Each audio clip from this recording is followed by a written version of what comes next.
Thank you so much. So welcome everyone. We're so glad you could join us today. And to make sure that we have a smooth and engaging 30-minute session, so it's going to be a short session, here are a few quick reminders. Keep your mic muted when you're not speaking to ensure the clear audio for everyone. You can use the chat to ask questions, to share insights about today's topic. And please feel free to engage actively in all the questions. I have lots of questions for you.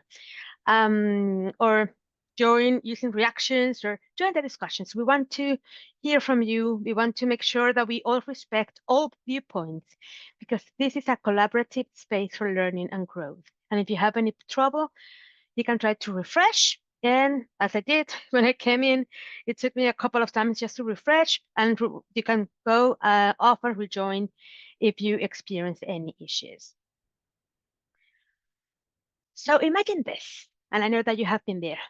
You walk into your classroom, ready to engage students in a lively discussion. So you plan your class really well. It's in your mind. It's going to go great. But as the session progresses, you notice that some students dominate the conversation while others remain silent. You see a few of them disengaged, hesitant to participate. So you wonder, is it me? Are they feeling included? Are my examples and teaching methods resonating with everyone? Am I creating a space where all students feel valued, heard, and empowered to learn?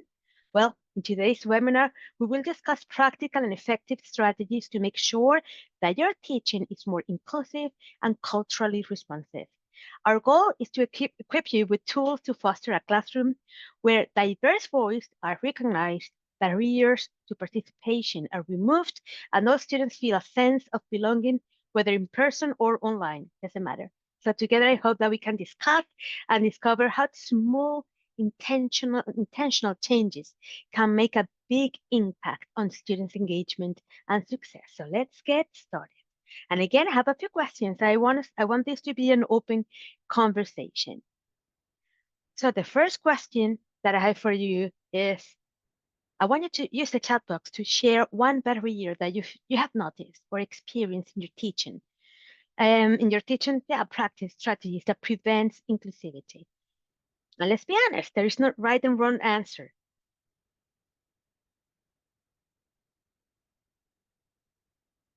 Use the chat, or you can open your mic also if you want to participate. Okay, not reading the material. So students not getting prepared for class. Absolutely. Anyone else? I'll say something similar to what we're doing here. The inability to share, even to open up if they didn't read the materials, taking risks, the fear of failure. Absolutely. Thank you so much, Professor Rosner. Anyone else?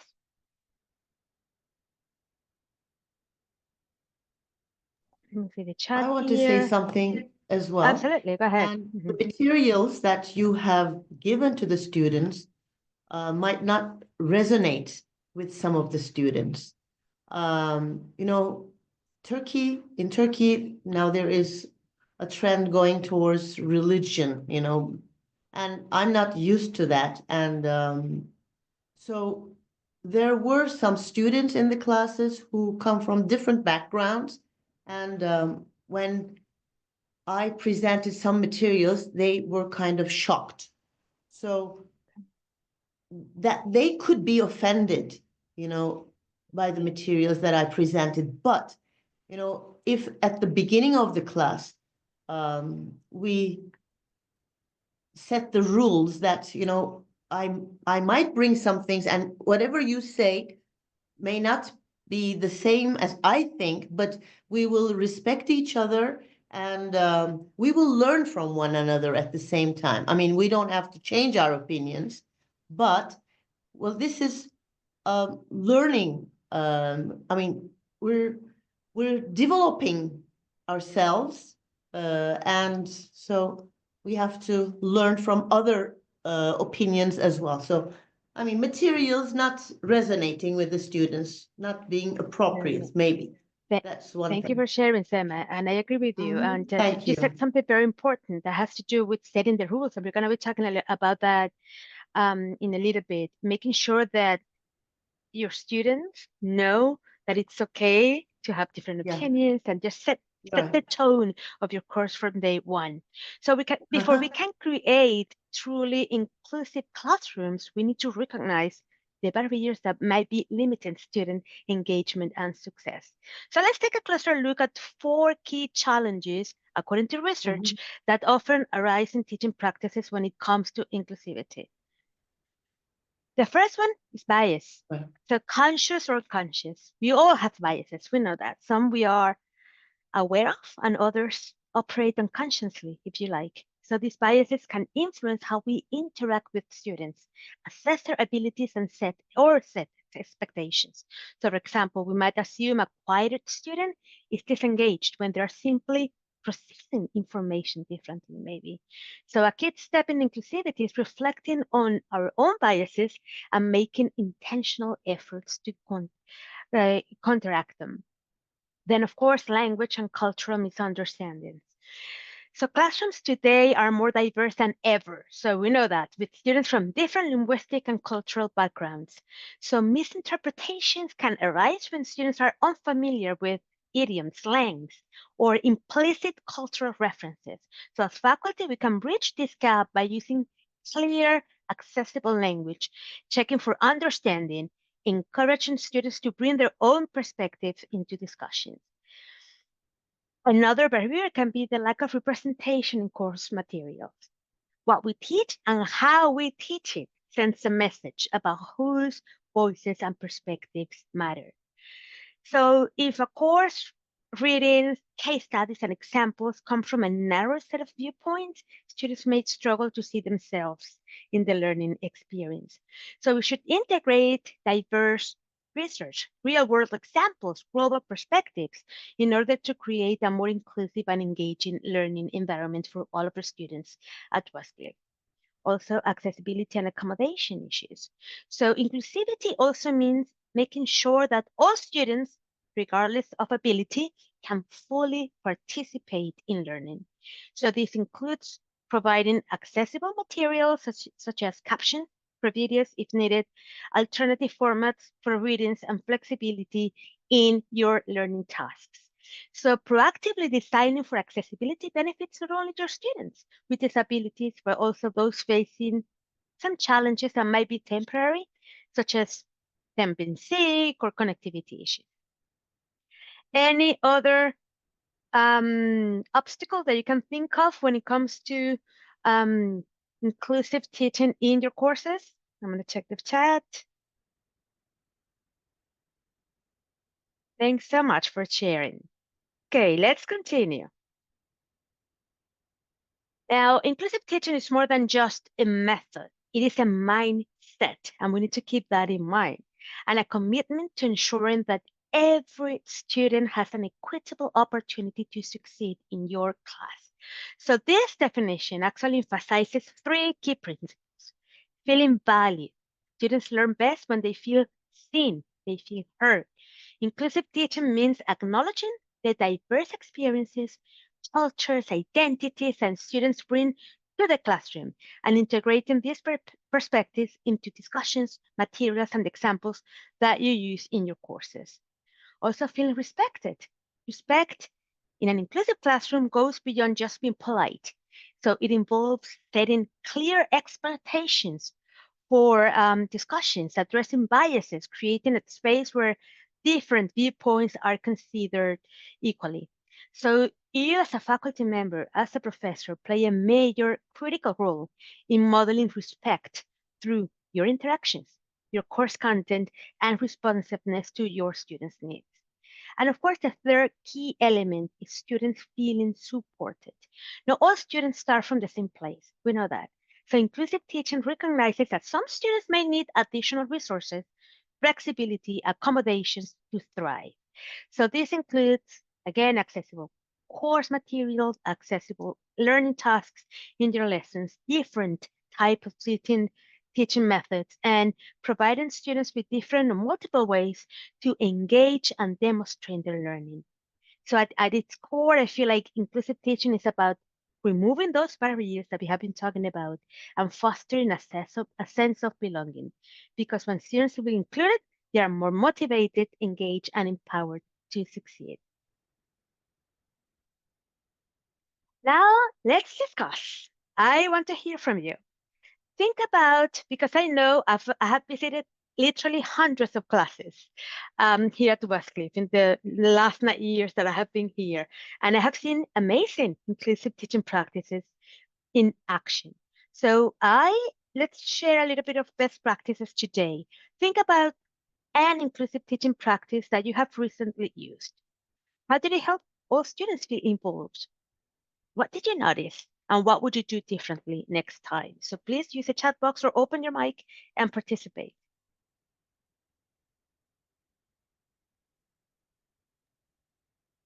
One thing I did, this is back when I was in K-12 education, not higher ed, and certainly not at Westcliff with the structured syllabi that we have, right? But I gave my students an option on an exam a few times. They could take a multiple choice, they could write a short essay, they could draw a poster, something that gave them a little bit of control on how they wanted to show mastery of the material. It doesn't always need to be a one size fits all. And I know that is often easier said than done. But giving students different ways to show mastery, even in the classroom, you could have a verbal response. You could have them write something in the chat. They could send something to you, a project. I don't know what off the top of my head, but there are ways to show different ways to show mastery. And by doing that, I made my students feel more inclusive and better geared to what they wanted to do. Thank you so much for sharing. Yes, it's something that we are going to discuss in a sec. It's about that, making sure that your students have different ways to show their learning. I know, as you said, Dr. Rosner, when it comes to assessment, we only have one, yeah. But during the week, even through the discussion questions and in your live classes, you have the power, you have the freedom to make sure that your learning tasks are flexible enough to meet the learning needs of all your students. I read here on the chat, collaborative teaching. What I notice is that it is increasingly difficult to get students to talk about subjects in which there might be disagreements. Yes, absolutely. They no longer want to participate in the Discord for fear of being labeled by other students. And that's the thing. So our job becomes a little bit more challenging, right? Professor McCoy says, for me, case-based teaching, constructivist, experiential, humanistic, transformational. Thank you so much. Let me see, let me just scroll up. I have traveled and researched different religions, cultures, but at the end of the guy, I am still a white guy from Appalachia. Okay, I'm really exposed to different views and backgrounds, but you have researched different cultures, so you are on the right path because one of the things that we need to educate ourselves, right? We need to continue learning about those different viewpoints, the different walks of life, so we can better help and support our students. Thank you so much. So, if I go ahead. If I could, what Dr. Rosner just said, if you have ideas like that, share them with your chair, especially in the faculty end of course survey. These can be put into the curriculum. There's nothing that says there's one way for students to do this. It can be built in. And these are ways that, as a whole, every faculty member can influence the curriculum to make it inclusive. Thank you so much. This is a great recommendation because that is true. You need to complete your end of course survey as a faculty member, and your program chairs and deans, they always read that info to enhance the curriculum. So thank you so much. I have a question. Sure. Can I ask it? Absolutely. Go ahead, Okay. Professor Xu. So when I'm facilitating a class, there's so many different nationalities in the classroom, and some cultures tend to be more talkative and more outgoing than other cultures. And like I know as an Asian person, I know the Asian culture, people tend to be a little bit more shy and reserved, and they're afraid of making mistakes when they speak. They definitely have thoughts. So do you just kind of go with the flow in the classroom in terms of the question of bringing inclusivity? Because I know that the Asian people are totally content with listening and just, like just listening to what others have to say. But do we want to draw it out of them to talk if they're a little bit more on the quiet side in terms of balancing like other cultures that everybody is trained to speak? It's always my dilemma in the classroom. And then sometimes I feel like I'm putting certain cultures that don't talk, that are raised where the teacher just talks the whole day and they listen. I feel like I'm putting them on the spot and then I'm setting them up. So Absolutely. any thoughts on that? Any thoughts on, or anything, Any thoughts and recommendations? I would suggest something that I have done in my classes is that I don't make my students speak all. I mean, I first of all, I don't call them out like, oh, Shirley, can you? I never do that. I just ask the Okay, question and see who replies. But I also give them the chance or the opportunity to reply via chat or even through personal messages, so private okay, messages.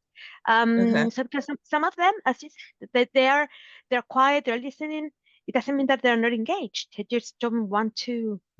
They just don't want to participate orally. So giving them other ways to participate, that might be a good way. Also, yeah, using the chat box, exactly. And also, what I have noticed also is that, for instance, I create Zoom polls or surveys, and I make them anonymous. So if I oh, want them to okay, participate, and I don't need to really take grades, scores or anything, but I just want them, I just want to have ideas so we can talk about right, it. And then when it's anonymous, it gets to be more engaging for them, for those who don't want okay, to have their names out there. Any other recommendations okay, for Professor Shiro? Dr. Salami has one. Yeah, thanks so much. So I wanted to piggyback on what Dr. Rosen and Dr. Lippo mentioned. So Dr. Rosen, this different type of modalities for the assignments, we had this conversation since 2017. So in at the meetings that we had, and then one more time on 2019, and then on 2022, and then 2024. And then the last meeting that we had on 2025, I am not sure why that's not being appreciated, or is it because we don't have the technical possibility that we cannot have the different modalities? And I was proposing like why the freedom is not given to the professors. Looks like there are some limitations here that we cannot accommodate it. But this is amazing. Like if the students could have the option of having different, I can post an essay or do a multiple choice or maybe post a video instead. That could be amazing. But looks like there are some issues that we cannot implement that, because we had this conversation over and over and over and over and Yeah. over, but nothing is happening. So probably there is something at the top that we need to have this conversation with, not within our groups. And talking to Dr. Chuo's recommendation, that's very true. I had the same experiment in my most of my classes, but what I remind there to them is that that's some acculturation thing. So let's say if I'm a student in China, I will do the same. I will just sit there and listen, probably, because that's how it works over there. But when they are joining a Western style education, we emphasize on engaging in conversations, not memorizing the stuff, application of the concept to the cases rather than memorizing the stuff, and just just listening to the conversation, which is a different style. I appreciate the way they are teaching in Asia, but that's different. So if you are in United States, probably you need to learn this way. If I'm in Asia, probably I need to go with that way. So this is kind of learning from each other. So I'm not saying maybe this is better or that's worse, but they need to be That's uh, right. they need to That's be kind of where I yeah, try to exactly. draw it out of them because I think it's good for them to practice speaking. I just, I don't try to be forceful, but I also try to give them a chance to talk. Exactly. But Absolutely. thank Okay. you. Thank you so much for sharing. So the first tip that we have here actually is building community and belonging. As we talked about inclusive teaching, it's all about making sure that your students feel heard and represented. And as we started this conversation talking about creating guidelines for or expectations, communicating clear expectations about what respectful interactions and inclusion look like in your class. So you can create guidelines collaboratively with your students, rotate discussion formats, what should be discussed. It can be full groups, pairs, it can be written, verbal. So it doesn't need to be verbal all the time. Establish different communication channels via email, chat, office hours. Acknowledge different experience without spotlighting individuals, and build in reflection time before discussions. Let me just, I'm working with 3 screens, so I don't see now okay, there we are. Okay, so representation matters. And I think the curriculum champions, well, now the learning and the learning experience design team, I think they're doing a wonderful job at revamping those courses and making sure that they include diverse examples and authors and from different parts of the world. Now, this is happening in the syllabi. What are you doing to make sure that you include diverse perspectives in your live classes? Because we know that we have a really culturally diverse student body here at Wesley. So what do you do to make sure that the case studies that you use, the examples, really truly resonate with your students?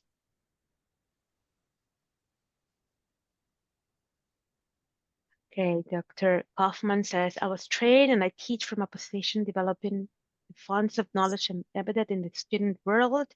Therefore, I work to apply the skills and knowledge that people learn through their experiences, culture, and their history.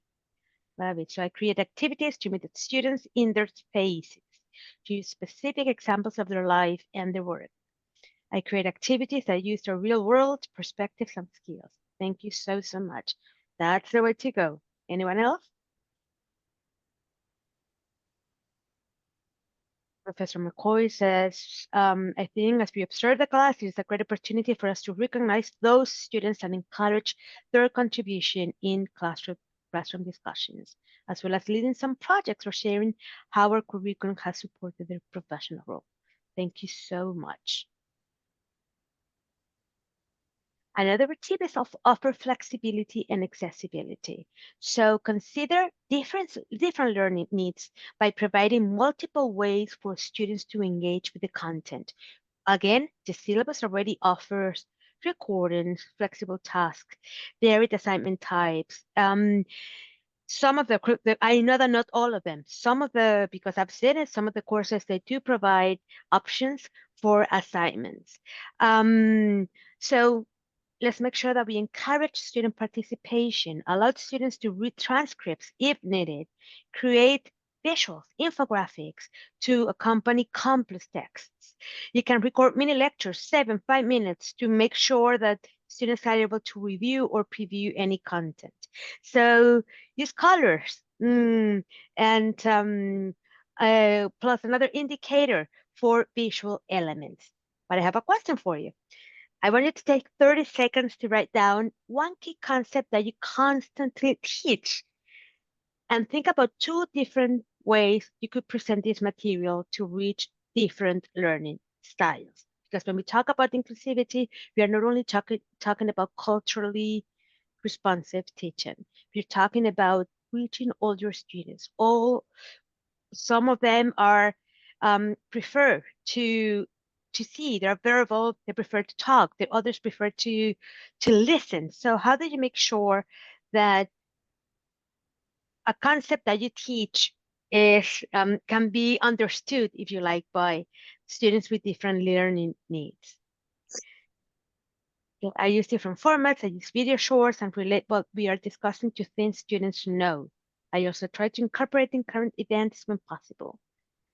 For those in here who were in my interviews, you know what I mean. Okay, thank you. Tolerance, okay. Thank you so much.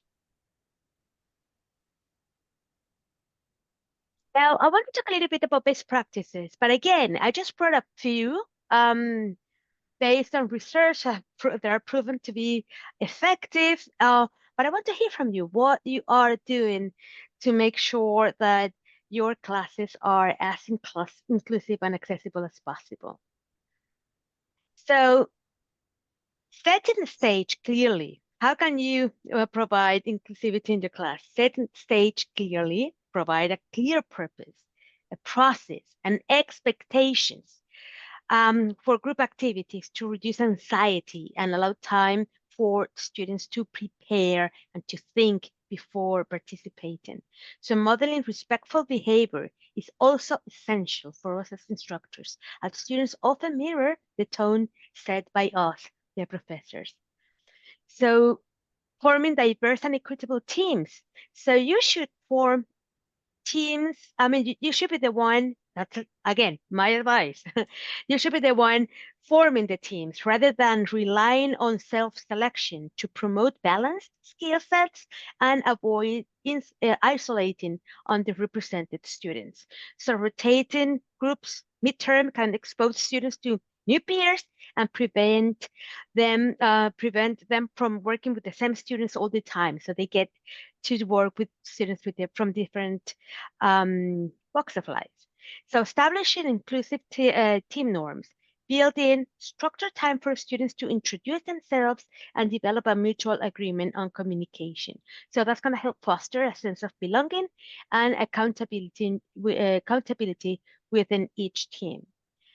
Assign roles for equitable participation. So basically clearly defined roles such as, okay, you're the facilitator, you're the timekeeper, you're the note taker. That's going to encourage contributions from all members, including those who may be more introvert. So rotating roles ensures that no student dominates the conversation. So also teaching teamwork skills. Discuss with your students the value of diverse perspectives in problem solving and encourage active listening, respectful disagreements, and of course, empathy. So such instruction can help students work through issues related to differing communication styles or cultural norms. Also, we need to make sure that we ensure accountability and reflection. So think about mid-projects or final peer evaluations or self-reflections to help students assess their contributions and highlight areas of improvement. What if you're teaching online? So you can, again, foster an online community and belonging. You can start your classes, your course with a survey to identify students' learning needs and personal circumstances. Then use that data to tailor your instruction. You can create icebreaker activities and smaller breakout room discussions to reduce feelings of isolation. Engage your students actively. Try to incorporate methods such as think, pair, share. We have lots of those resources on Acorn. Use breakout rooms, quick polls, group problem-solving tasks, whiteboards on Zoom to promote participation and interaction. Something really, really important is that students need to see you. They need to feel your presence and support. So you should offer virtual office hours at different times if needed. Be responsive to students' questions, aiming to reply, let's say 48 hours during weekdays. I understand that over weekends we cannot reply, but just making sure that when students reach out to you via email, you reply in due time. So you also need to address any disrespectful behavior promptly and privately. So as to reinforce the norms of civil inclusive dialogue. Now, any other best practices that you have used in your classes? Okay, I highly recommend the trolley problem to create a feeling that your class is an open place for debate and discussion. Just be sure to use both parts. Thanks so much, Professor Kane. Professor Kaufman, one concrete way I do this is provide a reverse AI exemplar that points out, okay, like a specific, okay, specific insights and unique cultural paths that AI cannot deliver. Thank you so much for sharing.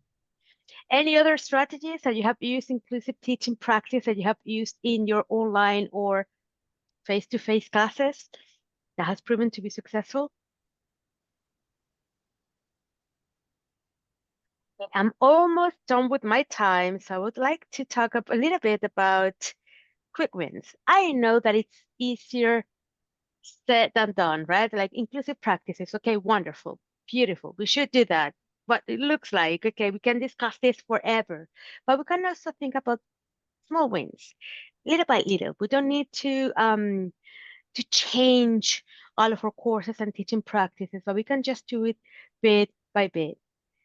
So I would say that you should start by checking the accessibility of your teaching and learning tasks. Again, what is it that you're doing in your live classes, your teaching methods, and how are you sure that you're actually helping your students learn? Now, I would recommend to create a welcome video introducing yourself and the course. It takes 3-4 minutes. Upload it on Gap. Make sure that your students have that you create your homepage on Gap is welcoming, so students feel your presence and they feel a sense of belonging into your Gap course. So again, establish multiple channels of questions. The forum, you can open a forum just for questions, email, office hours. Finally, you can use Google Docs or any collaborative documents for inclusive participation. Once again, provide verbal and written instructions for all the activities that you're going to carry out in your class, and use clear, simple language, especially for those students, as I was myself, that English is not our first language. That really helps and makes us feel included. Any questions? Any ideas that you want to share? Sometimes I have students, I tell them for next week, bring a current event that they think is interesting, in business, and just be prepared to talk about it so that they're not caught off guard.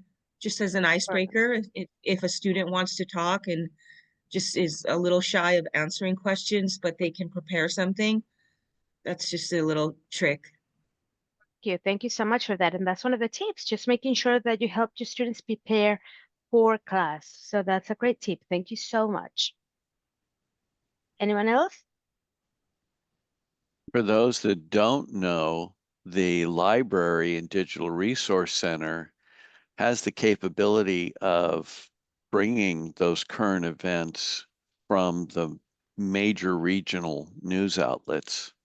They can access them if they don't have access to the local outlets themselves.